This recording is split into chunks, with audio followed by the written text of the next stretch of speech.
दोस्तों, आज हम आपके लिए एक नई चीज लेकर के आए हैं, वो है टेलीग्राम।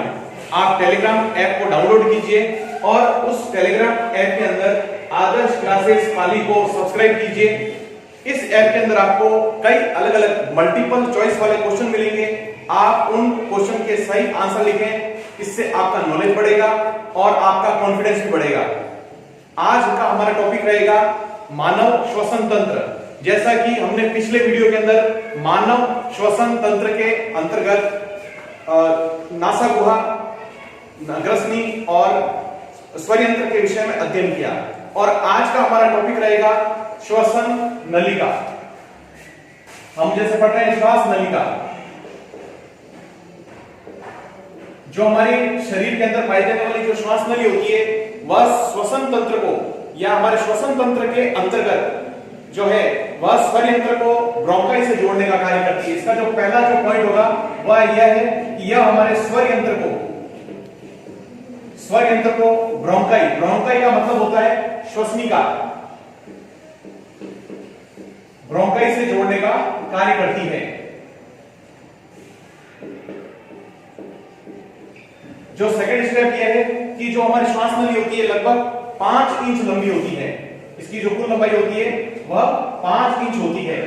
सेकंड स्टेप है हमारी जो श्वास नली होती है वह श्लेष्मिक उपकला ऊतक से निर्मित होती है। इसे स्तंभाकार उपकला ऊतक भी कहते हैं। इसके बारे में मैं पूरा लिख देता हूं। यह श्लेष्मिक स्तंभाकार, यह श्लेष्मिक स्तंभाकार उपकला ऊतक से बनी होती है, ऊतक से बनी होती है। जो हमारा तीसरा जो पॉइंट है वो ये है कि हमारी जो श्वास नली होती है उसमें सी आकार वाली छल्लेनुमा उपास्थियां पाई जाती है। सी आकार वाली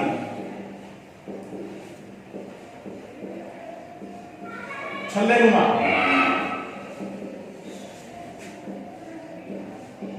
उपास्थियां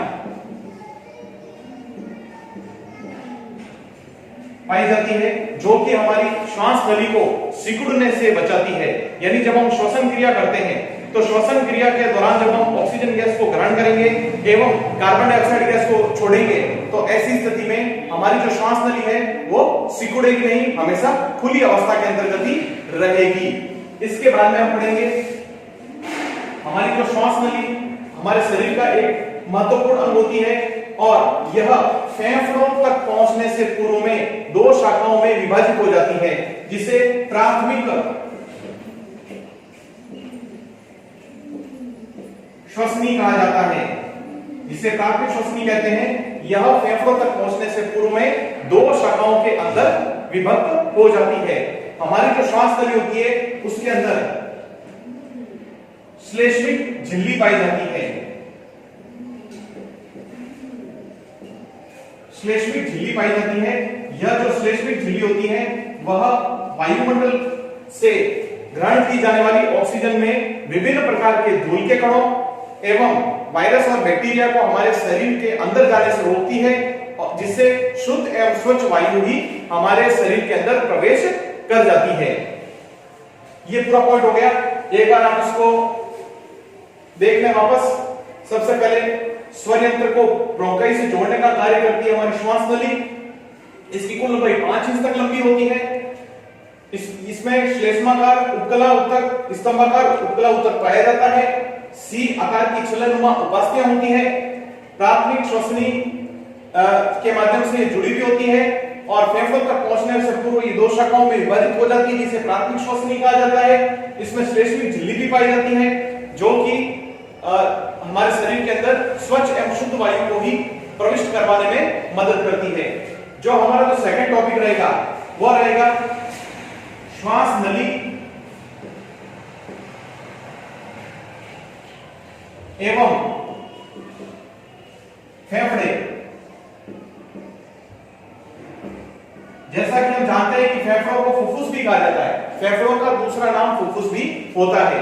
हमारे शरीर के अंदर जो श्वास नली होती है वह फेफड़ों तक पहुंचने से पूर्व में 2 शाखाओं के अंदर विभाजित हो जाती है, जिसे हम प्राथमिक श्वसनी कहते हैं। एक बार फिर से देख लेते हैं इसको।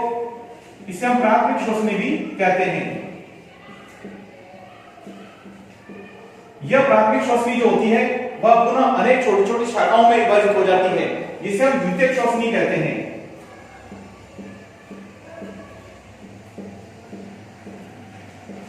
और द्वितीयक श्वसनी भी फेफड़ों के प्रत्येक खंड के अंदर पहुंचने के पश्चात पुनः अनेक छोटी छोटी शाखाओं में विभाजित हो जाती है, जिसे हम तृतीयक श्वसनी कहते हैं।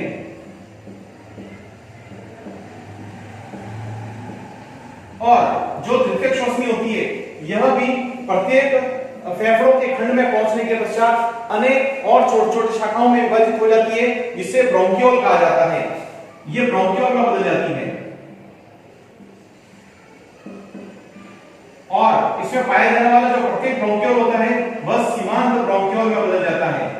सीमांत ब्रोंकियोल में बदल जाता है।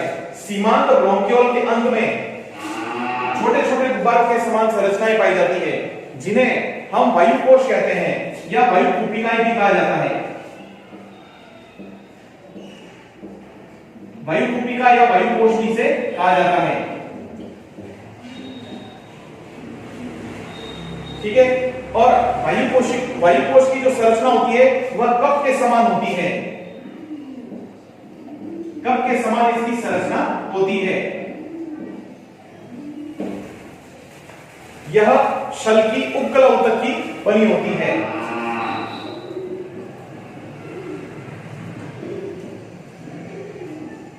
यह शल की उपकला ऊतक की बनी होती है। हमारे प्रत्येक फेफड़े के अंदर वायुकोशों की जो कुल संख्या होती है वो 30 मिलियन के लगभग पाई जाती है। इनकी जो कुल संख्या होती है वह 30 मिलियन के आसपास होती है। इतनी अधिक संख्या में वायुकोश पाए जाते हैं।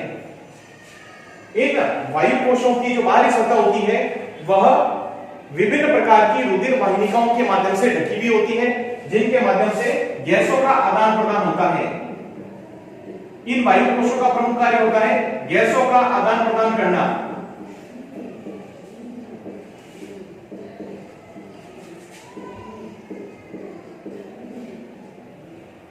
ये इसकी प्रमुख संरचनाएं होती है।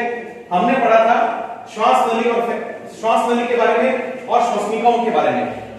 श्वास नली के अंदर जो है, जो श्वास नली प्राथमिक श्वास नली होती है वह फेफड़ों तक पहुंचने से पूर्व में दो शाखाओं के अंदर विभाजित हो जाती है, जिसे प्राथमिक श्वसनी कहते हैं। प्राथमिक श्वसनी भी द्वितीयक श्वसनी में विखंडित हो जाती है, विभाजित हो जाती है और द्वितीयक श्वसनी पुनः तृतीयक श्वसनी में परिवर्तित हो जाती है।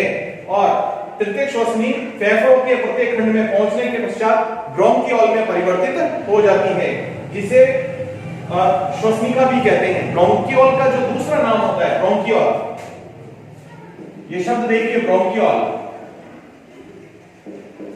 इसका जो दूसरा नाम होता है वो होता है श्वसनिका।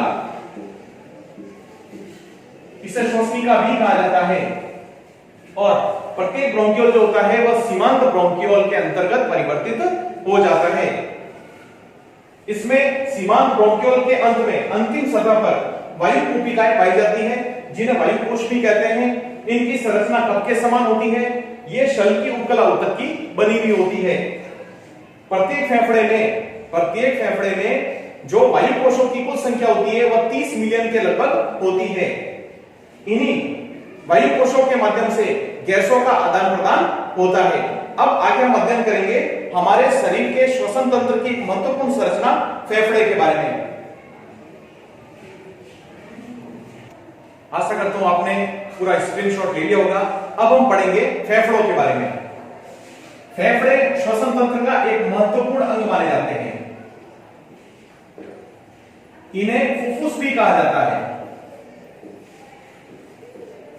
हमारे शरीर के अंदर जो फेफड़ों की कुल संख्या 2 होती है, ये हमारे वक्ष गुहा के अंदर पसलियों के भीतरी भाग में स्थित होते हैं और ये हमारे हृदय के दोनों तरफ स्थित होते हैं। ठीक है। और ये जो फेफड़े होते हैं इनकी संरचना गुब्बारों के समान होती है। इनकी संरचना गुब्बारों के समान होती है। ये हल्के गुलाबी रंग के होते हैं।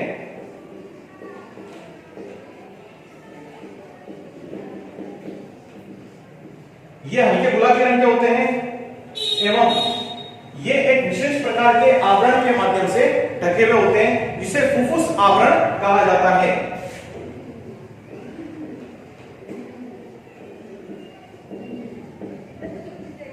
इसे फुफ्फुस आवरण भी कहा जाता है।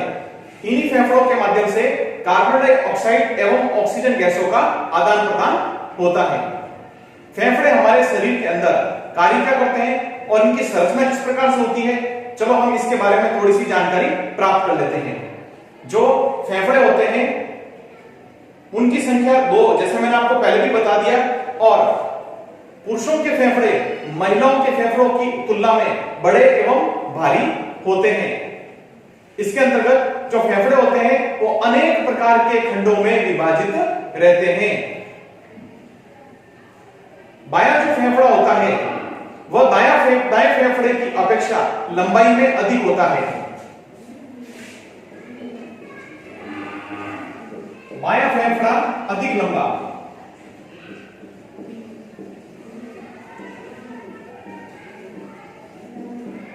होता है, जबकि दायां फेफड़ा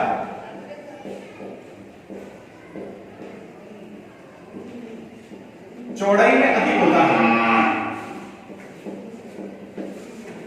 दायां फेफड़ा चौड़ाई में अधिक होता है।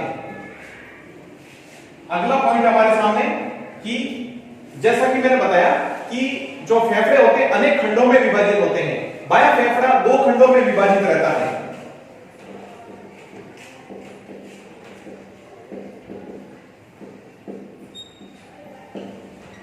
दो खंडों में वह जो दायां फेफड़ा होता है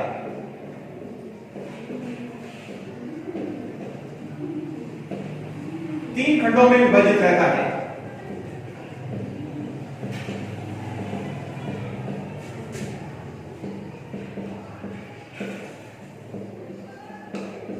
विभाजित होता है।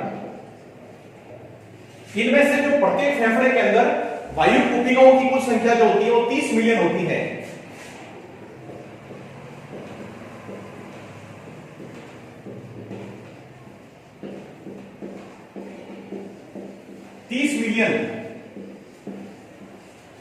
वायु कूपिकाएं पाई जाती है या वायु कोश पाए जाते हैं।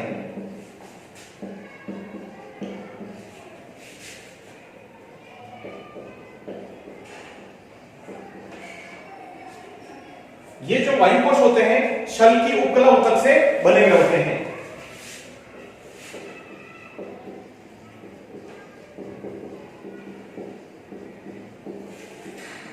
शल की उपकला ऊतक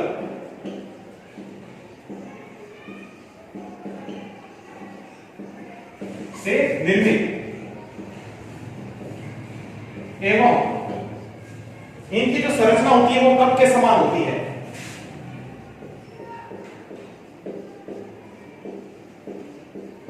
कप के समान होती है।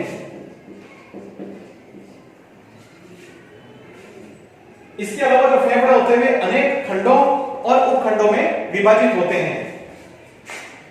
जो फेफड़े होते हैं अनेक खंडों एवं उपखंडों में विभाजित होते हैं।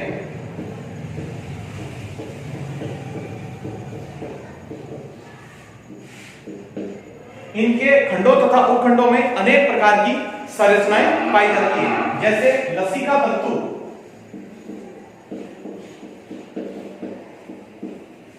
लसिका वाहिका,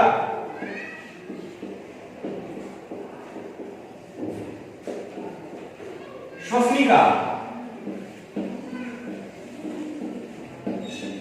वायु कोश, रुधिर वाहिनियां,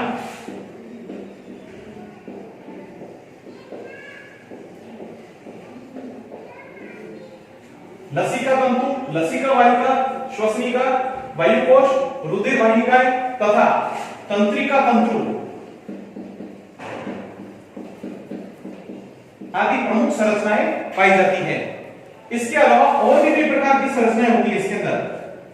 इसमें कुछ धमनियां, शिराएं एवं केश नलिकाएं पाई जाती है। इनमें धमनियां, शिराएं एवं केश नलिकाएं इत्यादि संरचनाएं भी पाई जाती है। जैसा कि मैंने आपको बताया कि फेफड़े जो होते हैं वे लचीले होते हैं, कोमल भित्ति के माध्यम से निर्मित होते हैं, हल्के गुलाबी रंग के होते हैं तथा इनके चारों ओर फुफ्फुस आवरण पाया जाता है जो कि फेफड़ों की बाहरी आघातों से सुरक्षा करने का कार्य करता है। इनमें जो वायुकोश होते हैं उनकी भूमिका सबसे महत्वपूर्ण होती है जो कि सीमांत ब्रोंकियोल के अंत में जुड़े हुए होते हैं। इनकी बाहरी भित्ति के माध्यम से O2 एवं CO2 गैसों का आदान प्रदान होता है। इसके अंदर वायुकोश की बाहरी भित्ति के माध्यम से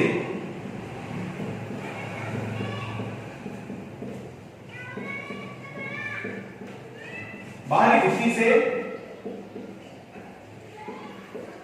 O2 व CO2 गैसों का